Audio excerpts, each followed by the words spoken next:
একদম ভিন্ন স্বাদের অসম্ভব মজাদার কাতলা মাছ ভুনা দেখতে যেমন মাশাআল্লাহ সুন্দর হয়েছে, খেতে কিন্তু অসম্ভব মজাদার হয়ে থাকে। আসসালামু আলাইকুম এভরিওয়ান, সবাই কেমন আছেন অবশ্যই কমেন্ট করে জানাবেন। এই ভিন্ন স্বাদের কাতলা মাছ ভুনার রেসিপিটি কিভাবে তৈরি করেছি তাই আজকে আপনাদের সঙ্গে শেয়ার করবো। তো চলুন কাতলা মাছ ভুনার ফুল রেসিপিটি দেখে নেই। ভিন্ন স্বাদের কাতলা মাছ ভুনা করার জন্য এখানে আমি কাতলা মাছ খুব সুন্দরভাবে ধুয়ে ক্লিন করে নিয়েছি। আপনারা চাইলে কিন্তু এখানে কাতলা মাছের পরিবর্তে রুই মাছও ব্যবহার করতে পারেন। এবার কাতলা মাছের মধ্যে দিয়ে দিচ্ছি 1 টেবিল চামচ হলুদের গুঁড়া, সাথে দিয়ে দিচ্ছি 1 টেবিল চামচ লবণ। এবার ভালোভাবে লবণ আর হলুদ দিয়ে মাছগুলো মেখে নেব। হলুদের গুঁড়া লবণ দিয়ে মাছগুলো খুব ভালোভাবে মেখে নিয়েছি। এবার এই মাছগুলো কিন্তু মেখে নেওয়া হয়ে গিয়েছে। এখন একটা সাইডে প্রায় 10 মিনিটের মতন মাছগুলো রেখে দিব। আর মাছ ভুনা করার জন্য একটি সিক্রেট মশলা তৈরি করে নিব। সিক্রেট মশলা তৈরি করার জন্য একটি মিক্সিতে দিয়ে দিচ্ছি পরিমাণ অনুযায়ী পেঁয়াজ কুচি, গোটা কাঁচামরিচ, গোটা রসুন, আর সাথে দিয়ে দিচ্ছি গোটা ধনিয়া 1 টেবিল চামচ, আর দিয়ে দিচ্ছি গোটা সরিষা 1 টেবিল চামচ, সাথে দিয়ে দিচ্ছি টমেটো। এখানে টমেটো ফালি করে দুটোর মতন দিয়ে দিয়েছি। সবগুলো উপকরণ মিক্সিতে পেস্ট করে নিব। তো এদিকে দেখতেই পাচ্ছেন সবগুলো উপকরণ কিন্তু খুব ভালোভাবে মিক্সিতে পেস্ট করে নেওয়া হয়ে গিয়েছে। এখন এই মশলা দিয়ে আমি কাতল মাছ ভুনা করব। এবার কাতল মাছ ভুনা করার জন্য একটি কড়াইতে দিয়ে দিচ্ছি পরিমাণ অনুযায়ী তেল। তেল একটু গরম হয়ে গেলে হলুদ আর লবণ দিয়ে মেখে রাখা কাতল মাছগুলো একটা একটা করে গরম তেলের মধ্যে দিয়ে দিব। তো এখানে কিন্তু সবগুলো মাছ দিয়ে দেওয়া হয়ে গিয়েছে। এবার চুলার আঁচ মিডিয়ামে রেখে সব মাছগুলো খুব ভালোভাবে ভেজে নিব।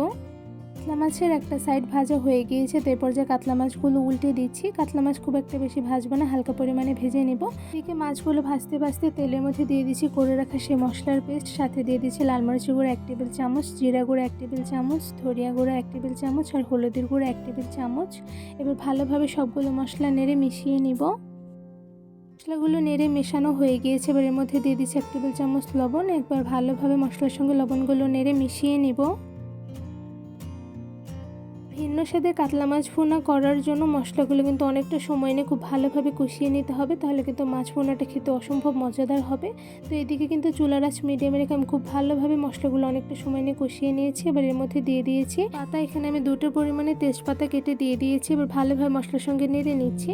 এবারে কষানো মশলার মধ্যে দিয়ে দিচ্ছি পরিমাণ অনুযায়ী পানি। ঠিক যেই পরিমাণে আমি ঝোল রাখবো ঠিক সেই পরিমাণে পানি দিয়ে দিয়েছি। এবার ভালোভাবে নেড়ে মিডিয়াম আঁচে কিছুক্ষণ মশলাগুলো রান্না করে নিব। চুলার আঁচ একদম মিডিয়ামে রেখে মশলাগুলো আমি অনেকটা সময় নিয়ে জাল করে রান্না করে নিয়েছি। তো এখন এই মশলার মধ্যে দিয়ে দিচ্ছি ভেজে রাখা কাতলা মাছগুলো। এখানে আমি একটা একটা করে সবগুলো কাতলা মাছ মশলার মধ্যে দিয়ে দিচ্ছি। এই তো মশলার মধ্যে সবগুলো ভেজে রাখা মাছ একটা একটা করে দিয়ে দেওয়া কিন্তু হয়ে গিয়েছে। এবার চুলার আঁচ একদম মিডিয়ামে রেখে কিছুক্ষণ মাছগুলো রান্না করে নেব, যাতে মশলাগুলো মাছের মধ্যে খুব ভালোভাবে ঢুকে যায়। কিছুটা সময় চুলার আঁচ মিডিয়ামে রেখে মাছগুলো রান্না করে নিয়েছি। তো এদিকে আমি একটু মাছগুলো নেড়ে নিচ্ছি। এখন আরও কিছুটা সময় মাছগুলো ভালোভাবে রান্না করে নিব। তো সময় নিয়ে মাছগুলো রান্না করে নেওয়ার পর দেখতেই পাচ্ছেন মাছের ঝোলগুলো একদম মাখা মাখা হয়ে গিয়েছে। এই পর্যায়ে মাছের মধ্যে দিয়ে দিচ্ছি কেটে রাখা কাঁচামরিচ, আর সাথে দিয়ে দিচ্ছি ধনিয়া পাতা কুচি। এবার ভালোভাবে মাছগুলো একটু নেড়ে নিচ্ছি। আর মাছগুলো কিন্তু অলমোস্ট রান্না হয়েই গিয়েছে। এখন শুধু আর কিছুটা সময় মাছগুলো রান্না করে নিলে কিন্তু মাছগুলো প্রপারলি রান্না হয়ে যাবে। তো এখন আমি মিডিয়াম আঁচে আর কিছুটা সময় মাছগুলো রান্না করে নিব। অনেকটা সময় নিয়ে চুলার আঁচ মিডিয়ামে রেখে মাছগুলো ভুনা করে নিয়েছি। তো এদিকে দেখতেই পাচ্ছেন মাছ ভুনাটা কিন্তু প্রপারলি রেডি হয়ে গিয়েছে, একদম মাখা মাখা হয়ে গিয়েছে কিন্তু মাছ ভুনার ঝোলগুলো। তো এদিকে আমি মাছ ভুনাগুলো একটু নেড়ে নিয়েছি। আর দেখতেই পাচ্ছেন মাশাআল্লাহ খুব সুন্দর একটি কালার এসেছে, দেখতে কিন্তু খুবই লোভনীয় হয়েছে। এবারে সবগুলো মাছ ভুনা আমি একটি বাটিতে বেড়ে নিব। সহজে তৈরি করে ফেলেছি একদম ভিন্ন স্বাদের অসম্ভব মজাদার কাতলা মাছ ভুনা। কাতলা মাছ ভুনা দেখতে যেমন মাশাআল্লাহ সুন্দর হয়েছে, খেতে কিন্তু অসম্ভব মজাদার হয়ে থাকে।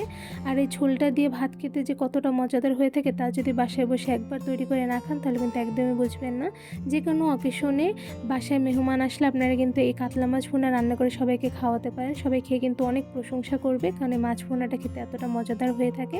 এই কাতলা মাছ ভুনা রান্নার রেসিপিটি কেমন লেগেছে অবশ্যই কমেন্ট করে জানাবেন। রেসিপিটি ভালো লেগে থাকলে আর চ্যানেলটি সাবস্ক্রাইব করে ভিডিওতে বেশি বেশি লাইক কমেন্ট শেয়ার করে আমার পাশেই থাকবেন। আজকে এখানেই বিদায় নিচ্ছি, দেখাবো অন্য কোনো ভিডিওর মাধ্যমে। সবাই সুস্থ থাকবেন, ভালো থাকবেন। আল্লাহ হাফেজ।